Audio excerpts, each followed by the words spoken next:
Mesdames et messieurs, bonsoir. Très heureuse de vous retrouver dans le cadre de ce magazine Noticias, le magazine de la rédaction de Numérica Télévision qui commente et analyse l'actualité en République démocratique du Congo, mais également ailleurs. Bien évidemment, cette semaine, comment tourner une émission ou faire une émission sans parler de la marche des laïcs catholiques de dimanche dernier, dimanche 25 février. 2 morts, bilan confirmé par les laïcs catholiques, les organisateurs de la marche, la MONUSCO, mais également la police nationale congolaise. On parle de plusieurs arrestations, mais également des blessés également. 47 blessés au total, c'est le bilan de la MONUSCO.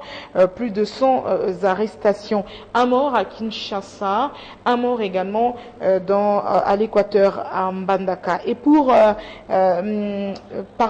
parler de cette question de la marche qui a avorté, mais qui a appelé à mort d'hommes et également à des pertes en vies humaines, mesdames et messieurs, je reçois 2 jeunes, parce que ce sont des jeunes qui ont marché, ce sont des jeunes, notamment de l'opposition, qui ont répondu à l'appel des laïcs catholiques, parce que souvent, ce sont des jeunes que l'on voit qui sont pleins d'énergie et qui participent à des manifestations, bien entendu. Il y a également des vieux, parce qu'ils participent aussi, mais Elvis Bolungu, vous êtes président de la Ligue des jeunes du MPCR, Mouvement de la République. Du peuple congolais pour la République. Du peuple congolais pour la République, le parti cher au député national Jean-Claude Wemba.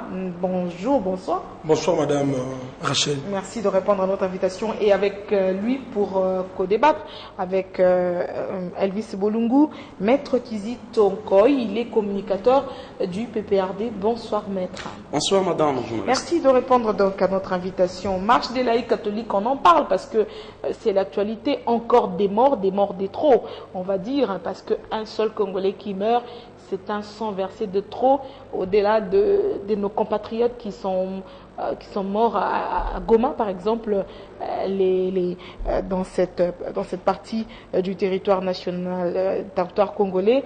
Et donc, que des Congolais qui meurent comme ça, ce sont des morts de trop. D'abord, une première question. On est humain, on a des cœurs, nous compatissons. Ce sont nos frères qui meurent. Est-ce qu'au PPRD, on compatit à la mort de ces 2 Congolais qui sont décédés hier dimanche? Nous sommes des humains. Vous savez que lorsque vous appelez les PPRD, c'est un parti du peuple. Nous nous sentons impliqués dans le peuple congolais. Et lorsque nous constatons qu'il y a une perte en vie humaine, nous compatissons. Et de temps en temps, le secrétaire général Henri Mova ne cesse d'écrire ou de présenter ses condoléances aux familles éprouvées. Et nous les souhaitons, par votre micro, de présenter toutes nos condoléances à ceux qui ont perdu les leurs. Elvis Bolungu, ça fait très mal. Merci Madame Rachel. Ça fait mal, oui, mais je crois que nous ne devons pas se limiter à dire que ça fait mal. Nous devons nous poser des questions. Ça fait mal, oui, mais qu'est-ce qui est à la base de ce qui se passe aujourd'hui? Le droit de manifester fait partie des libertés fondamentales. Aujourd'hui, dans notre constitution, la constitution que nous avons aujourd'hui, que le président Kabila avait plébiscité, d'une part, il y a la garantie des droits et libertés fondamentales, et d'autre part, il y a l'organisation du pouvoir politique. Et donc, à partir de ces moments-là, lorsque nous nous rendons compte que les droits qui sont fondamentaux sont en train d'être bafoués par ceux qui gèrent le pays, nous ne devons pas nous limiter à se plaindre. La marche, que dit la Constitution à ces sujets-là? S'il ne faut pas nous limiter au fait de nous plaindre comme ça, ça veut dire qu'il faut à un moment donné saisir la justice congolaise, qu'il faut saisir la justice internationale, qu'il faut quoi? Madame Rachel, je suis en train de répondre à votre question. En même temps que les responsabilités soient partagées et que les auteurs soient punis. Les instruments juridiques, madame, internationaux et nationaux, garantissent le droit à la liberté publique. La constitution que nous avons ici, la charte africaine des droits de l'homme et du peuple, la déclaration universelle des droits de l'homme garantissent le droit à la liberté de manifestation. Et aujourd'hui, nous nous rendons compte que la sacralité de la vie humaine est en train d'être bafouée par ceux qui gèrent la République. Pourquoi chaque fois que lorsqu'il y a des marches, nous devons pleurer de mort? Pourquoi? Mais des marches qui sont interdites. Mais Madame Rachel, je mets quiconque à défi sur ce plateau que les autorités urbaines compétentes ne sont pas habilitées à pouvoir interdire une manifestation publique. La Constitution a pris le soin de réglementer cette question. Lorsqu'on informe l'autorité urbaine, lorsqu'on informe l'autorité compétente est là pour pouvoir mettre des moyens nécessaires, notamment encadrer la manifestation. Exactement, mettre des moyens nécessaires. Je termine, madame. Pourquoi l'autorité doit interdire une manifestation publique? Vous savez, madame, les libertés que nous avons, la liberté de la presse, la liberté de culte, la liberté d'expression, toutes ces libertés-là, l'air fondamental, c'est la liberté de manifestation. C'est lorsqu'il y a la liberté de manifestation que les autres droits se voient émerger. Et donc nous ne pouvons pas quand même dans une république qui aujourd'hui vise à devenir un état de droit, parler, dire que non, le gouverneur a interdit. Je vous dis, madame, M. Kimbuta n'a aucune compétence de pouvoir interdire une manifestation publique. C'est la banalisation de la loi. Et donc sur ce point-là, madame, nous disons que toute liberté acquise est une conquête. Nous allons continuer les combats. Mais Elvis Bolungu, vous parlez tout à l'heure de mettre à la disposition, c'est-à-dire encadrer ces marches. Ça veut dire que implicitement l'autorité urbaine, si ne se sentant pas, comment dire, en mesure de sécuriser les marches, d'encadrer ces marches, peut vous répondre pour dire que bon, je ne peux pas, et c'est ce que l'hôtel de ville, en fait, le gouverneur de la ville le fait, et vous savez que depuis, les manifestations interdites sont... Les manifestations publiques sont interdites. Et la RDC n'est pas le seul pays à le faire. Non, madame. Si nous sommes dans un état où les gens sont normaux, où nous avons des autorités qui exercent leurs fonctions sur base de ce que prévoit le texte, vous ne pouvez pas interdire des manifestations publiques. Même si vous l'interdissez, avez-vous vu un acte qui a été pris par le gouverneur de la province, de la ville-province de Kinshasa, interdire des marches? Il est fait comme ça verbalement. Puisque aujourd'hui, madame, s'il y avait un acte pris par le gouverneur, en ces moments-là, nous aurons pu l'attaquer devant les juridictions compétentes. Très bien. Mais pour vous dire que nous sommes dans un état de non-droit, on interdit une manifestation verbalement. Et sur ce point de vue-là, il n'y a pas moyen, sur le plan juridique, de pouvoir l'attaquer. Verbalement, mais vous avez lu la lettre, la réponse du gouverneur de la ville, au laïc catholique. Vous avez vu la lettre du gouverneur de la ville, non, le gouverneur le fait par un communiqué. Répond toujours par écrit. Ça, c'est une faute grave, madame. C'est une lettre administrative. Non. Il répond à une lettre administrative. Madame, aujourd'hui, le communiqué... par une lettre administrative et il répond par une lettre administrative. Madame, je vous dis, dans un état de droit, lorsqu'une autorité veut interdire une manifestation publique, chose d'hier qui ne peut pas se faire, cela doit être... Excusez-moi, madame, l'autorité doit prendre un acte. J'éclaircis, c'est important. C'est important que j'éclaircisse. L'autorité doit prendre un acte. Lorsque l'autorité prend un acte, les parties concernées, s'ils ne sont pas d'accord, en ces moments-là, il y a une possibilité de saisir une juridiction. Mais au jour d'aujourd'hui, il est difficile de saisir une juridiction, aller attaquer un communiqué. Un communiqué n'est pas un acte administratif. Très bien. Maître Kizi Tongoy, communicateur du PPRD, déjà à l'opposition, c'est inadmissible, c'est inacceptable le fait que les marches soient interdites. Alors, liberté d'expression, puisque c'est garanti dans la Constitution de la République. Le gouverneur de la ville commence d'abord, lui, par violer les principes fondamentaux mentionnés dans la loi fondamentale, la Constitution de la République, et par conséquent, tout est biaisé au départ. Merci, madame. Je comprends pourquoi, de l'autre côté, on s'agite, puisqu'il était question de présenter les mécondoléances à ceux qui ont perdu les leurs. Mais aussi, vous parlez de l'autre côté de l'opposition, qu'on dit ça ne va pas. Mais la marche d'hier ne concernait pas l'opposition. Je serais content si votre plateau est en face d'un membre du comité des laïcs, afin de discuter avec lui. Mais malheureusement, aujourd'hui, nous constatons que c'est l'opposition qui réagit aujourd'hui contre la manifestation. Mais qu'est-ce qui se passe en réalité? Nous sommes dans une république. La république est régie par des lois. L'opposition se sent concernée. Oui, allez-y d'abord, allez-y. Et l'opposition, c'est pourquoi nous comprenons que l'église catholique n'est plus au milieu du village. Elle joue le rôle de l'opposition. Et par conséquent, elle est dans les mêmes sacs. Nous avons affaire à l'opposition aujourd'hui.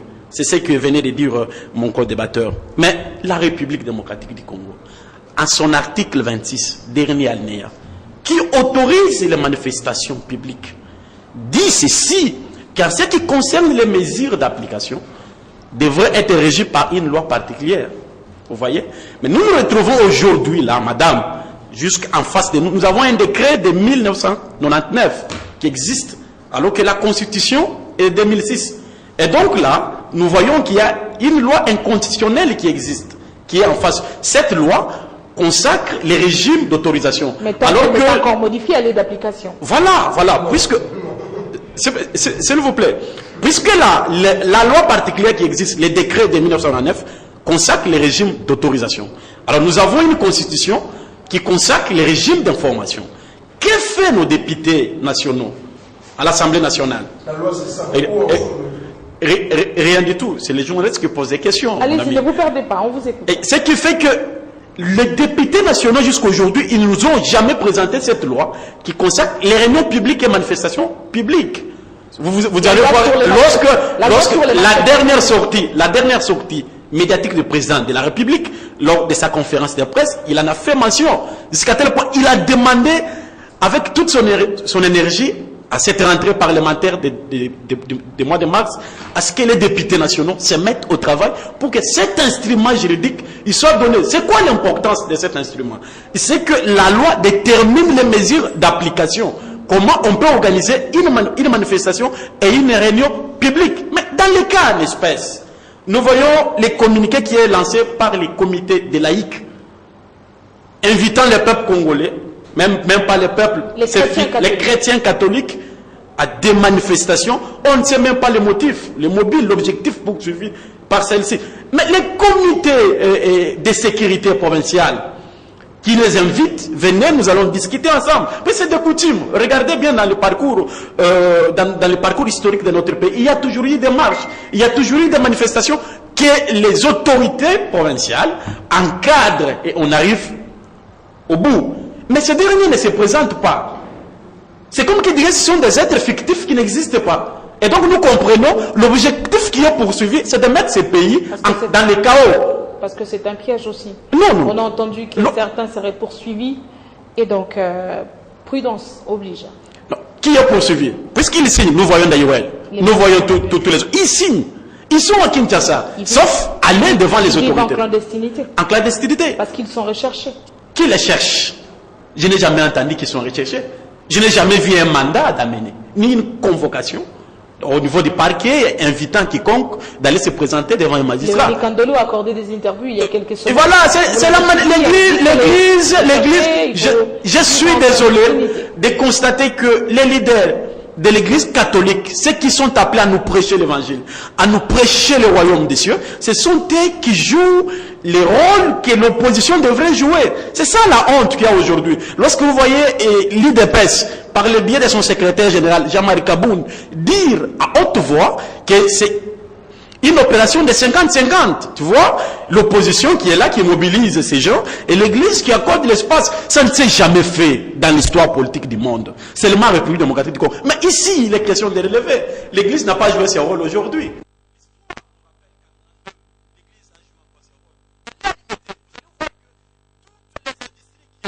Ont été pillés parce que l'église catholique avait joué ce même rôle qu'elle est en train de jouer aujourd'hui. C'est une honte. Nous appelons à la retenue. Que ces gens reviennent, puisque qu'est-ce qui est demandé?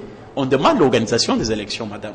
Alors que nous avons un calendrier électoral. Le 23 décembre, moi, j'irai voter. J'irai voter mon candidat président. Les mesures de crispation, madame. Chaque jour qui passe. Les élections pour tous. Il n'y a pas longtemps qu'hier, j'ai vu certains quitter la prison. J'ai vu Roger Lumbal rentrer dans ces pays. L'exilé politique et la libération des prisonniers politiques. Mais Roger Lumbal, il est ici comment? Ceux qui sortent en prison là, ils ne sont pas des prisonniers politiques. Aujourd'hui, l'Église est en train de jouer le rôle d'un individu. Lorsqu'on parle de la mesure de crispation, on voit les individus. Quelques individus identifiés, on a tous qui sortent là. Ils ne sont pas des Congolais, ils ne sont pas appelés à bénéficier de cette mesure. Est-ce que Maître Kizito, parce que les laïcs catholiques ne décolèrent pas, parce qu'il va y avoir encore des actions, est-ce que pour éviter le bain de sang, est-ce que la moindre des choses, c'est de ne pas carrément autoriser les manifestations, les marches, de les encadrer, parce qu'on y a la police. Parce que c'est aussi possible de les encadrer. Est-ce que constamment, quand l'autorité urbaine répond pour dire qu'il ne peut pas encadrer les manifestations, ce n'est pas vraiment finalement, est-ce qu'il ne trouve pas des raisons? À la limite, on ne croit plus. Parce qu'une première fois, je ne suis pas capable. Une deuxième fois, je ne suis pas capable. Finalement, ça devient la routine, c'est tout le temps. Alors, interdire carrément les manifestations. Ou plutôt d'autoriser ces manifestations. Parce que vouloir ou pas, la prochaine fois, les laïcs catholiques appelleront également à une autre marche. Vous devez savoir que la République démocratique du Congo n'a jamais interdit des marches, sauf l'autorité urbaine dit qu'il ne prend pas acte. Pourquoi? Puisque même dans les régimes d'information... Mais la police qui réprime... La police joue son rôle. Je vais en arriver, madame. Lorsque vous prenez la Constitution qui consacre les régimes d'information, même si elle nous envoie une loi particulière qui devrait déterminer les mesures d'application, mais l'écrit même qui saisit l'autorité urbaine, il doit indiquer l'itinéraire, l'objectif de la marche, les nombres même de ceux qui vont marcher, madame. Difficile. Mais ce qui est difficile, comment vous voulez mettre l'autorité urbaine devant un écrit non précis? L'itinéraire n'est pas repris, le nombre de manifestants n'est pas déterminé, l'objectif n'est pas repris là-dedans. Mais l'autorité urbaine montre même la latitude, il les invite. Venez, chers amis, nous devons discuter comment vous comptez vous organiser et combien de nombre d'effectifs de policiers je peux mettre à votre garde afin de sécuriser votre marche. Ils ne se présentent pas. C'est un aveu d'impuissance. Et là, je reviens. La police ne devrait pas faire autrement. C'est de faire son rôle. Le rôle de la police, c'est de sécuriser le peuple congolais devant quiconque vient pour mettre les troubles, devant quiconque veut mettre les chaos au ces pays. La police doit faire son travail. Sécuriser, vous avez dit. Oui. Comment on en arrive à des tueries? Comment il y en a qui tombent? Et lorsque vous voyez en face de vous un groupe de gens qui vient avec des Kalachnikov, qui viennent avec des machettes, qui viennent avec des propos terribles, vous voulez que cette police la fasse quoi? Regarde bien, je vais en arriver. Dans ces pays, avons-nous vu des policiers tomber avec des machettes, madame? Puisqu'on a autorisé, puisqu'il y a une marche, les gens sortent avec des machettes et ils tuent même les policiers et les militaires. Nous les avons enterrés en plein jour. Elvis Bolungu. Ah non. Elvis Bolungu. On retient la dernière partie de la réponse de Maître Kizito. La police doit sécuriser. Les jeunes viennent avec des kalachnikovs, avec des armes blanches, etc. Ça veut dire que ce sont des terroristes qui vont marcher, entre guillemets. Et donc, par conséquent, il ne faut jamais accepter, autoriser une marche quelconque. Une marche pareille, soit-elle appelée par les laïcs catholiques, parce qu'en même temps, des infiltrés, par exemple, les jeunes de l'opposition qui soutiennent cette idée, et donc vous vous amenez avec des kalachnikovs.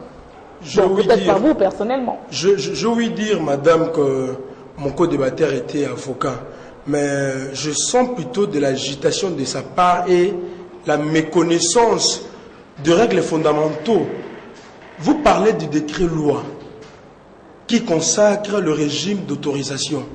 Mais je suis désolé de constater que je suis en face d'un avocat qui ne se rend pas compte qu'à partir du moment où nous avons une constitution qui a été adoptée, promulguée par le chef de l'État, et cette constitution consacre les régimes d'information. À partir de ce moment-là, le décret-loi qui consacrait le régime d'autorisation tombe caduc. Parce que je vous ai laissé le temps de parler. Soyez élégants, s'il vous plaît, chers co-débatteurs. Soyez élégants, s'il vous plaît. Je vous ai laissé tout le temps de parler. Mais je me suis rendu compte que vous vous êtes fourvoyés. On y est place de dire l'essentiel. Madame Rachel, la constitution que nous avons aujourd'hui consacre le principe d'information. À partir de ce moment-là, nous ne pouvons pas parler du décret-loi qui, à l'époque, consacrait les régimes d'autorisation. Et donc, aujourd'hui, nous sommes dans le régime d'information. Lorsque la loi parle des mécanismes d'application, la loi doit être votée au niveau de l'Assemblée nationale, au Sénat, au Parlement, et puis le chef de l'État va promulguer. Je vous apprends que, chers co-débatteurs, qu'il y a une loi, la loi Sessanga, a été adoptée par les deux chambres. Jusqu'au jour d'aujourd'hui, cette loi-là a été transférée par le chef de l'État pour sa promulgation. Mais malheureusement, le chef de l'État l'avait renvoyé au niveau de l'Assemblée nationale. À l'heure où nous parlons, la loi Sesanga sur la liberté, sur l'exercice des manifestations publiques se retrouve sur la table du président Minakou. Nous sommes en face d'un journaliste d'investigation, madame. Vous aurez la latitude de pouvoir faire des investigations là-dessus. Et je crois que lorsque nous venons pour échanger, nous devons quand même édifier le peuple qui nous suit. Lorsque nous parlons, madame, de la décrispation, nous voulons aller aux élections, madame, mais nous ne pouvons pas aller aux élections dès lors qu'il y a des individus qui ne peuvent pas prendre part à ces élections, puisque nous voulons que les élections soient libres, transparentes et crédibles. Déjà, au niveau de la liberté des élections, ça pose problème. Aujourd'hui, Moïse Katumbi ne peut pas rentrer au pays. Aujourd'hui, Moussa ne peut pas rentrer au pays. Aujourd'hui, Franck Diongo a été arrêté arbitrairement et illégalement. À partir de ce moment-là, madame, nous vous disons, il est de bonne loi que nous puissions, au jour d'aujourd'hui, avant que nous allions aux élections, décrisper le climat politique. Mais lorsque vous parlez, lorsque mon co-débatteur dit que non, l'Église catholique fait la honte. Mais je suis désolé, puisque nous le savons tous, madame, au lendemain du 19 décembre 2016, n'eût été le rôle qu'avait joué la Senko, l'incertitude était totale, y compris dans le chef des gens de la majorité comme de l'opposition. Nous étions tous dans l'incertitude, puisque le peuple allait réellement se prendre en charge. Donc le président Etienne Tshisekedi Moulumba a mis un peu... Non, l'Église catholique, non. L'Église catholique, c'est un allié du peuple congolais. Puisque l'Église catholique, en ce moment-là, avait joué le rôle que joue une véritable église au milieu du village. C'est à travers l'Église catholique que nous sommes parvenus à avoir cet accord. Et aujourd'hui, il est de bonne loi, madame, que l'Église catholique puisse exiger l'application intégrale de l'accord, puisque c'est l'Église qui était au centre. C'est l'Église qui a jugulé la crise qui est allée survivre hier. Mais lorsque vous me dites que les membres du comité des laïcs ne sont pas allés se présenter au niveau du gouverneur, mais vous êtes avocat. Vous êtes en train d'omettre le principe de représentation. Je peux me faire représenter. Les membres du comité des laïcs ont envoyé leurs avocats. Malheureusement, nous sentons les refus, la provocation de la part de ceux qui gèrent le pays. En même temps, vous n'êtes pas en mesure d'encadrer les marches, mais vous êtes en mesure de réprimer et de tuer à balles réelles. On se pose la question. Mais ce que je peux dire aujourd'hui... qui représentent les laïcs catholiques, est-ce qu'il ne fallait pas que le gouvernement discute avec eux? Madame, c'est logique, non? Madame, encore... Est-ce qu'il faut une présence physique des signataires de la... Encore une fois... Madame, je suis avocat de mon État. Lorsque vous avez ceux qui signent les communiqués, qui n'ont même pas une personnalité juridique, démontrant leur existence, qui n'ont jamais, nous ne sommes pas devant les parquets, ni devant, nous ne sommes pas devant les juges où il faut déléguer un avocat. Mais c'est une structure reconnue par l'Église. Non, madame, par l'Église, non par l'État. Ça n'existe pas, madame. Vous allez le constater bien que même après les manifestations, ce n'est pas le comité de laïcs qui réagit. C'est soit Senko, par les biais de Cholet, ou soit le cardinal Mossem qui réagit. Au nom de qui il réagit? Puisque celui qui a saisi l'autorité urbaine, c'est le comité laïque des chrétiens. C'est cette contradiction.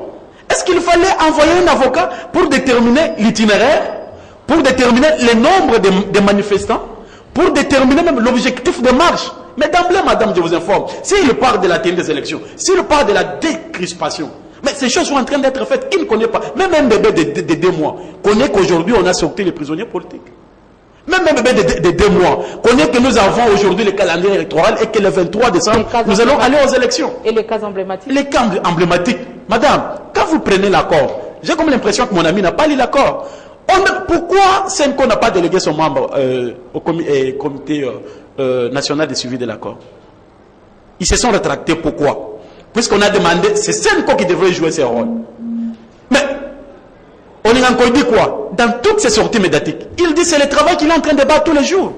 C'est parce que l'Église est vraiment déroutée qu'elle joue un rôle de quelques politiciens. C'est une honte. C'est une honte pour la République. Moi, je ne peux pas parler, cher ami, parler au nom de l'opposition. Ne parlez pas au nom de l'Église catholique. Puisque demain, le danger, c'est quoi? Vous verrez l'Église qui banguisse sortir aussi soutenir les calendriers électoraux. Vous verrez les musulmans sortir soutenir le calendrier électoral. Et l'Église sera où? Nous serons dans quel état? Elvis Volungu. C'est une honte. Elvis Volungu, vous avez la parole. Madame, je me rends compte que mon co-débatteur me donne l'impression d'avoir le monopole de la lecture de l'accord.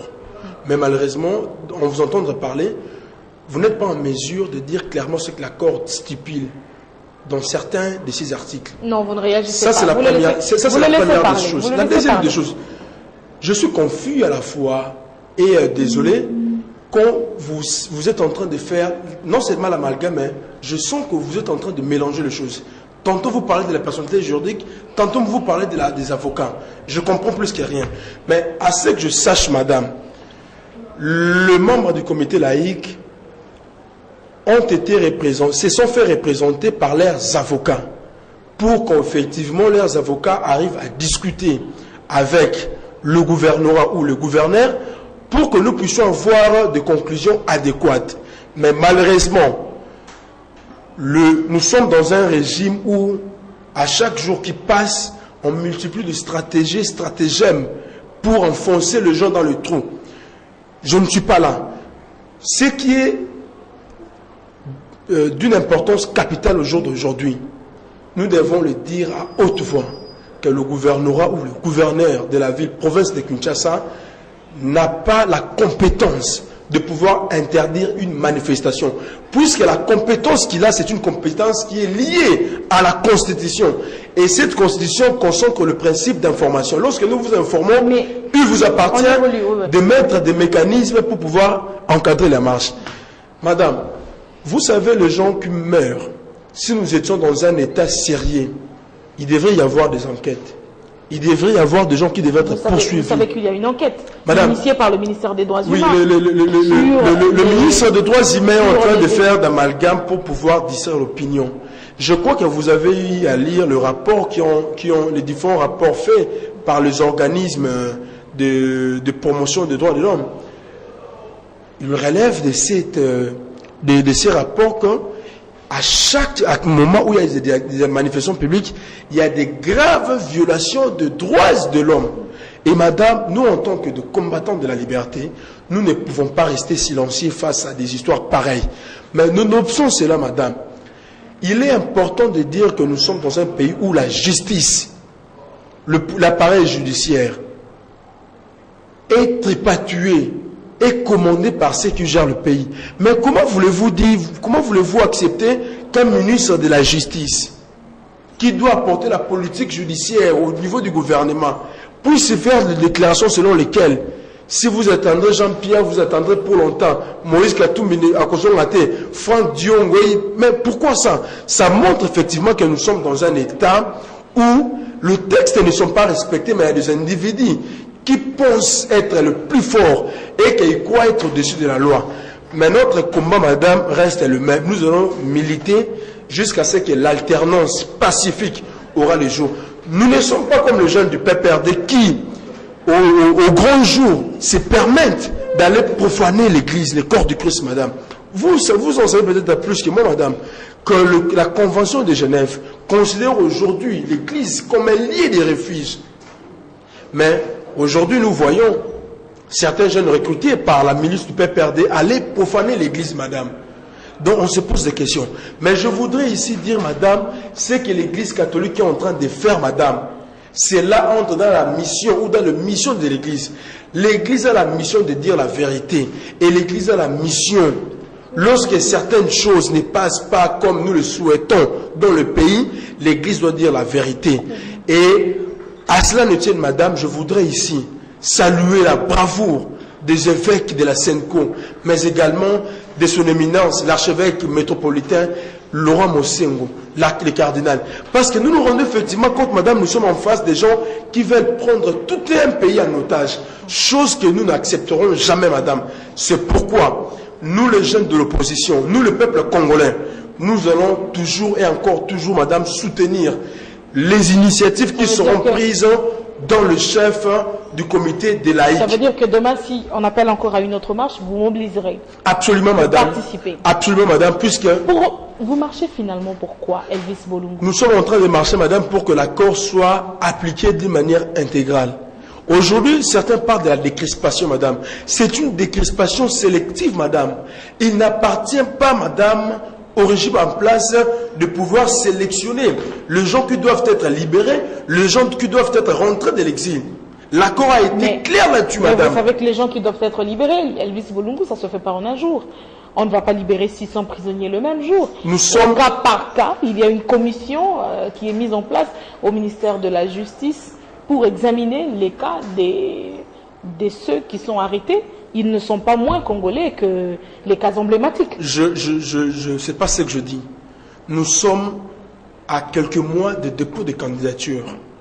Si vous le savez, madame, au mois de juillet, les gens qui voudront bien être des candidats à des différents postes vont devoir déposer leur candidature. Notamment le problème, il faut le dire. Un instant, madame, le problème ici, il faut le dire, Moïse Katumbi, c'est le retour de Moïse Katumbi. Il n'est pas le seul. Franck Diongo, Jean-Claude Mouyambo, c'est ça. Moussa Niamou ici, et j'en passe, pour vous dire que depuis que nous avons conclu l'accord le 31 décembre 2016 jusqu'au jour d'aujourd'hui, il y a plus d'une année. Et donc aujourd'hui, vous ne pouvez pas à ce stade-là dire. Et donc aujourd'hui, si Moïse Katumbi est rentré, Jean-Claude Mouyambo libéré, Franck Diongo, etc., on arrête les manifestations. Mais malheureusement, j'ai comme l'impression, vous voulez me faire dire ce que je n'ai pas envie de dire. Allez-y. Ici, je ne suis pas en train de faire l'apologie des individualités. Ici, je suis dans le principe et dans ce que prévoit l'accord. Nous sommes à plus d'une année. Le 31 décembre 2016, le 31 décembre 2017, ça fait une année que cet accord a été conclu. Mais jusqu'au jour d'aujourd'hui, nous sentons de la part de la majorité en place, de la coalition au pouvoir, puisque la majorité n'existe plus, pas la mauvaise foi de pouvoir appliquer l'accord. En principe, madame, à plus d'une année, mais qu'est-ce qu'il Il reste seulement la mesure de décrispation parce qu'il y a un gouvernement dirigé par un Premier ministre issu de l'opposition. Je ne voudrais pas... le Sensa, il y a un calendrier... Je ne voudrais pas, madame... À l'opposition, est-ce que vous vous préparez pour ces élections? Parce qu'il faut que tout le monde y participe. Est-ce que déjà ceux qui sont là se préparent à ces élections? Mais bien sûr, madame, bien sûr. Le problème n'est pas celui-là, madame. Personne n'a le thermomètre. Le problème se situe à madame, un instant. Personne ne détient le thermomètre pour pouvoir dire tel se prépare ou pas. Non. Nous devons respecter l'accord. Nous sommes dans l'accord, madame. À plus d'une année. En principe, aujourd'hui, madame, les mesures de décrispation devraient, en principe, on ne devrait pas se retrouver comme ça pour en parler. L'Église catholique, à plus d'une année, ne devrait pas, madame, aujourd'hui, nous parler de la décrispation. Ce sont des choses qui devraient être faites d'une manière comme ça a été prévu. Mais si aujourd'hui nous sommes en train d'en parler, madame, parce qu'il y a des couacs, il y a des choses qui ne marchent pas. Aujourd'hui, madame, vous me parlez des élections, vous parlez de beaucoup de choses. Mais c'est que moi, je peux vous dire que nous sentons la mauvaise foi d'aller aux élections de la part de ceux qui gèrent les pays. Nous allons aller aux élections dans quelles conditions, madame? Le plan de décaissement de financement des élections, ça pose problème, madame. Vous avez qu'à évaluer, vous avez qu'à voir les plans de décaissement de la CENI par rapport à ce que le gouvernement dit. Puisqu'aujourd'hui, il faut les reconnaître. Le gouvernement que nous avons aujourd'hui est dans une incapacité notoire de pouvoir exécuter. Ça veut dire en clair qu'il n'y a pas de confiance pour aller aux élections. Mais vous le savez. Mais il n'y a jamais eu de confiance. Qu'est-ce qu'il faut pour établir cette confiance? Mais qu'est-ce qu'il faut, madame?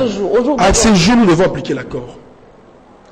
L'accord que nous avions conclu à la SENCO, son application reste la seule voie de sortie à cette crise. Puisque, madame, c'est grâce à cet accord que le président Kabila est là où il est aujourd'hui. C'est grâce à cet accord, le Parlement et ainsi que d'autres institutions, madame, se retrouvent là où... Parce que vous savez, très bien, le président Kabila est hors mandat, mais également illégitime.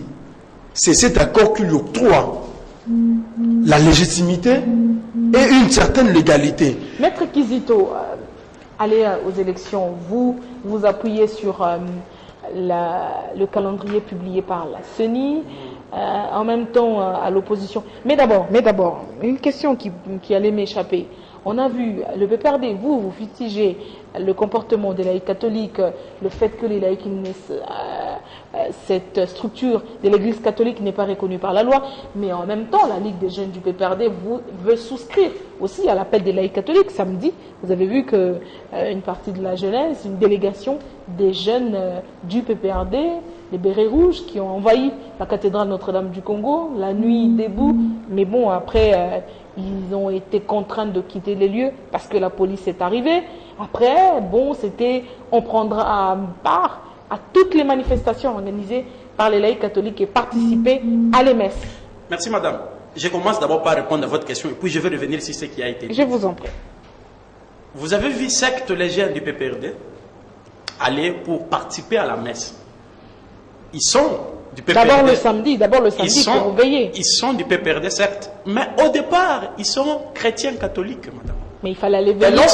Puisque l'habitude, c'est quoi? Qu'est-ce que nous voyons? C'est que l'image que l'Église catholique nous montre aujourd'hui. Mais il faut aller veiller. C'est cette division-là. Il faut chasser tout ce qui croit à Joseph Kabila de l'Église catholique.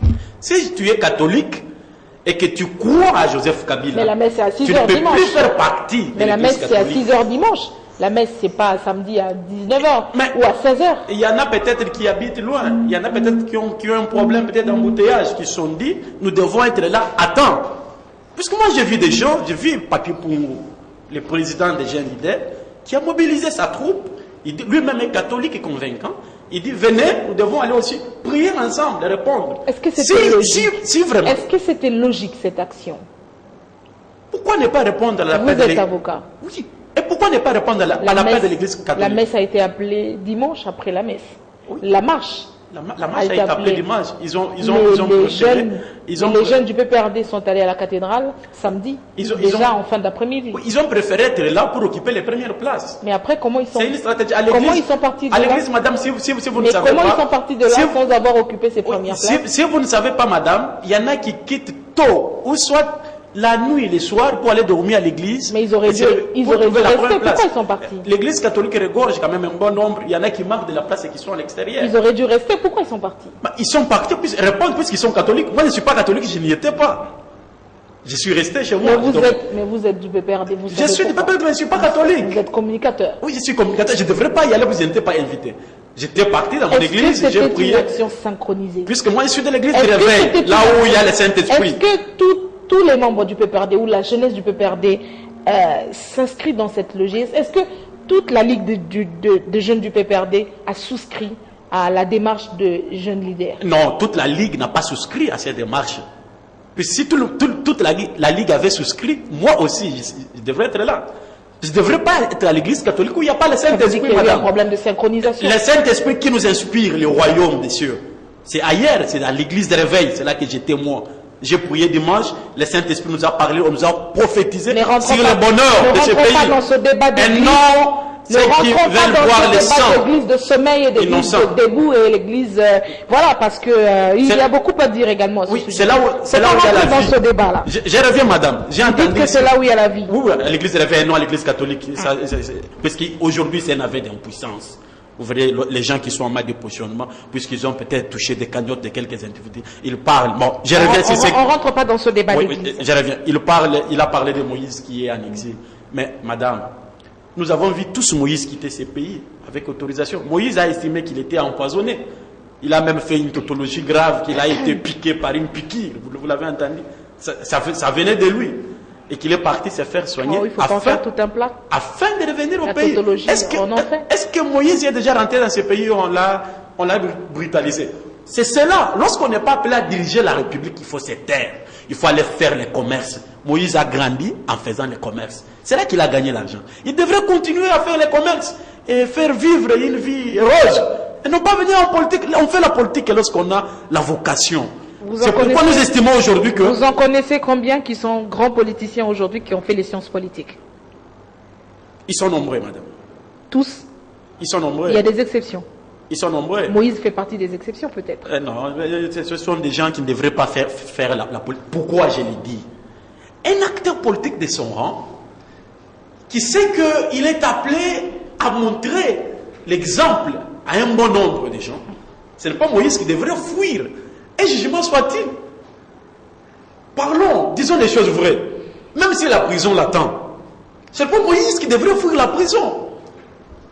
Lui là, Moïse nous donne l'exemple, le jour qu'il sera président de la République, on va fermer toutes les prisons, les gens n'iront plus en prison. Tous les criminels, tous les voleurs, tout ce qui sera en train de faire des spoliations de biens d'autrui, non, la prison sera fermée. C'est l'exemple que Moïse nous donne. Ici, Madame, je reviens, je voudrais d'abord relever avec Moïse, on va terminer cette histoire une fois pour toutes.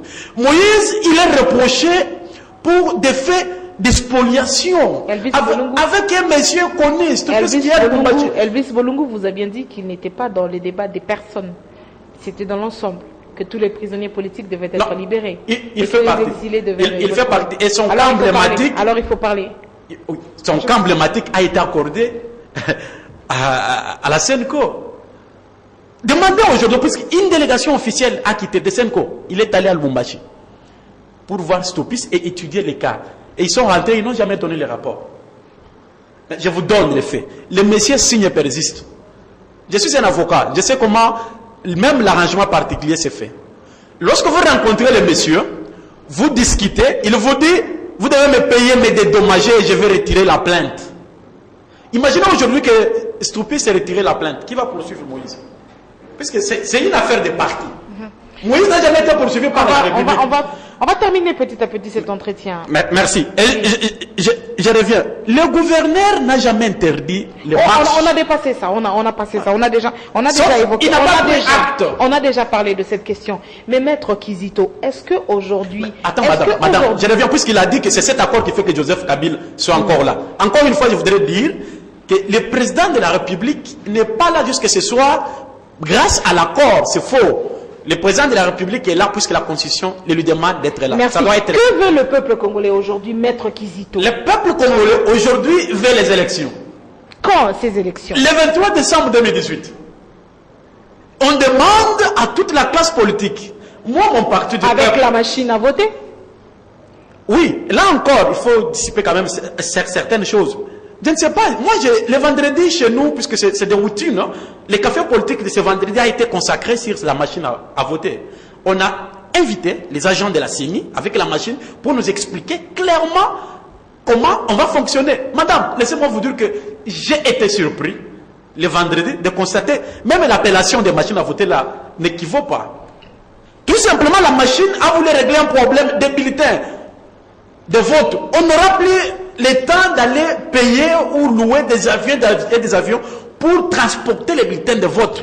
Elvis Bolungu, et cette machine-là concerne tout simplement les bulletins de vote aujourd'hui.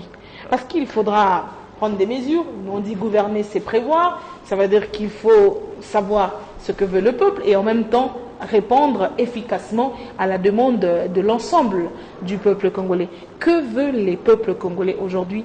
Que demande la jeunesse congolaise aujourd'hui? Madame Rachel, merci pour cette question.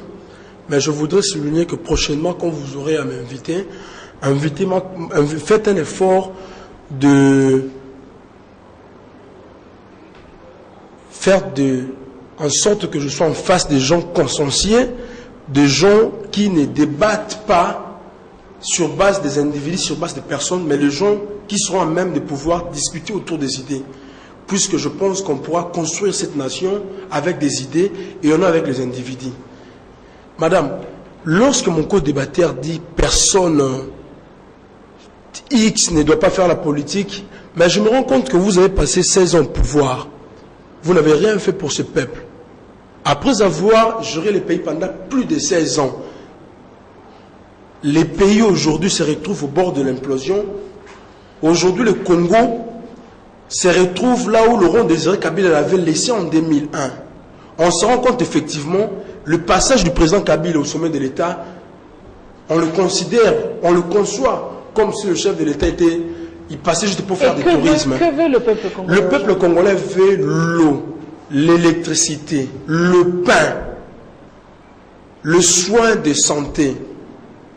Et cela passe, madame, par une gouvernance responsable, visionnaire, Pour qu'on y arrive, madame, devant nos élections. Les élections aujourd'hui, je vous ai dit, madame, au début de cette émission, que l'alternance politique au sommet de l'État, notamment, madame, constitue ce que nous aurons de fondamental pour pouvoir donner de l'espoir à ces peuples qui meurent au jour le jour. Certains meurent par balle, d'autres meurent à maman et me pousse qu'il n'y a pas de médicaments.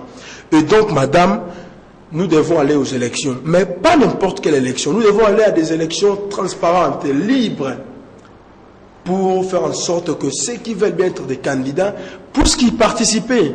Et nous voulons que l'accord soit appliqué intégralement. À partir de ce moment-là, nous pourrons avoir de l'espoir que les élections qui seront organisées demain seront de bonnes élections. Puisque, madame, il n'est pas question d'organiser n'importe quelle élection. Comme vous avez vu en 2006 et en 2011, au lendemain des élections, il y a eu des contestations. Et les contestations de légitimité, madame, dans le cas de notre pays, n'a pas commencé aujourd'hui. Si vous essayez de lire le préambule de notre constitution, vous allez vous rendre compte que depuis son temps, nous avons toujours assisté à des crises politiques qui mènent à des contestations de légitimité. Et aujourd'hui, il est quelque chose de fondamental que nous puissions aller à de très bonnes élections. Mais qu'à cela ne tienne, madame, lorsque vous parlez de la machine à voter, j'aurais appris que mon co-débatteur était avocat. Quel est le soubassement juridique de la machine à voter?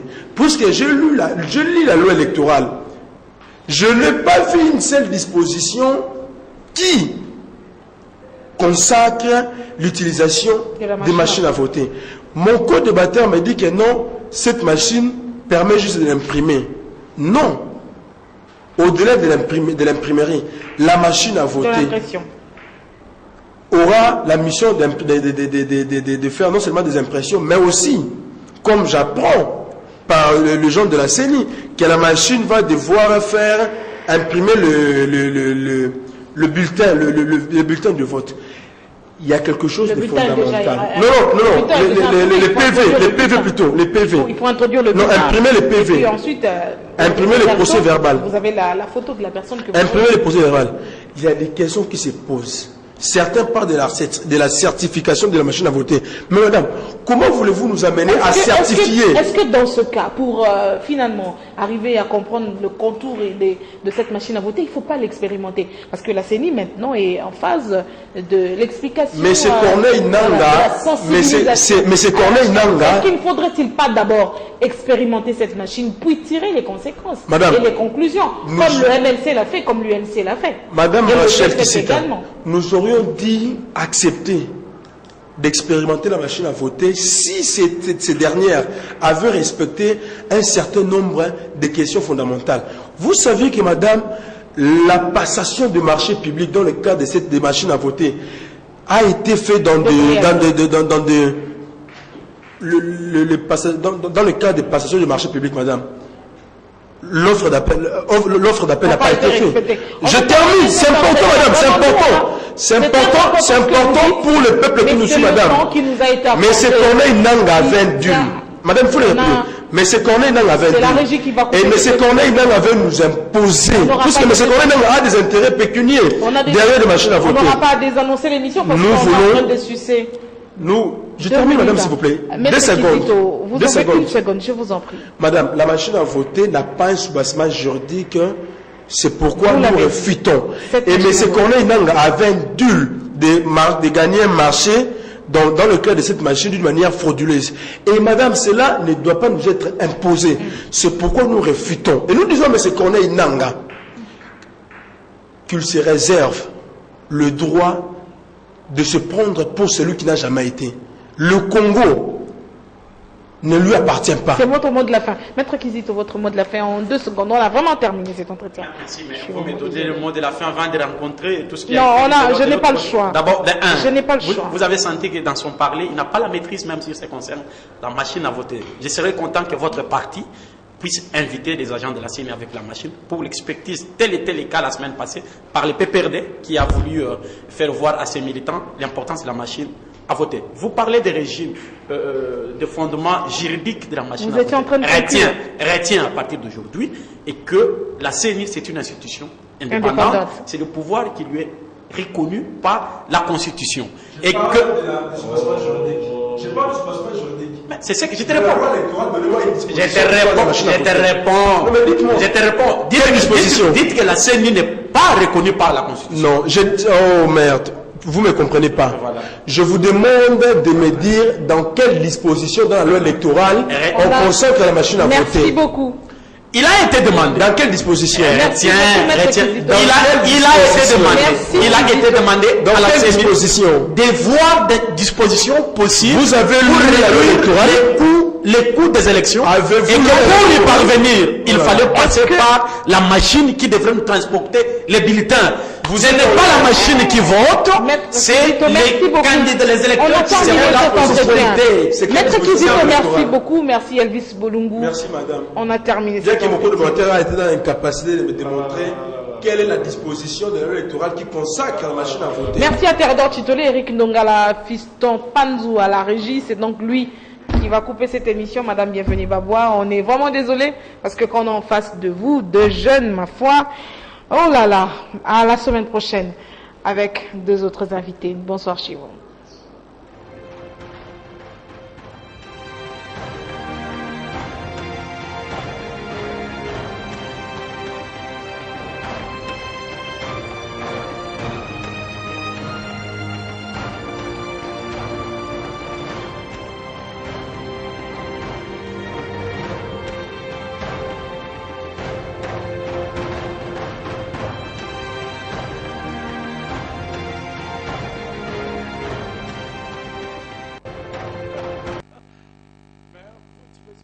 Puisque vous communiquez toujours